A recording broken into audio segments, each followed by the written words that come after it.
Hello everyone, guys আসসালামু আলাইকুম। আপনারা সবাই কেমন আছেন? আশা করি অনেক ভালো আছেন। আপনাদের দোয়ায় আমি আলহামদুলিল্লাহ অনেক ভালো আছি।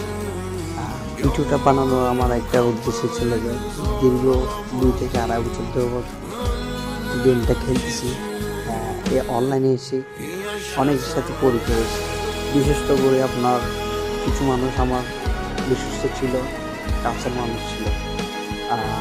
হঠাৎ করে একটা সময় আসলো, একটা সময় এসে সবাই থমকে গেল, যে যার মতো সে সবার মতো হয়ে গেছে। তাই আর গেমটা আর আগের মতোই ভালো লাগে না। অনলাইনে এসে 2-1 ম্যাচ টুকটাক খেলেছি, তাই আমি সিদ্ধান্ত নিয়েছি গেম আর খেলবো না, এতটুকুই সমাপ্তি করতে চাচ্ছি। যদি আপনাদের কারো মনে যদি কষ্ট দিয়ে থাকি তাহলে অন্তত পক্ষে ছোট বয়সে ক্ষমার দৃষ্টিতে দেখবেন। সালাম।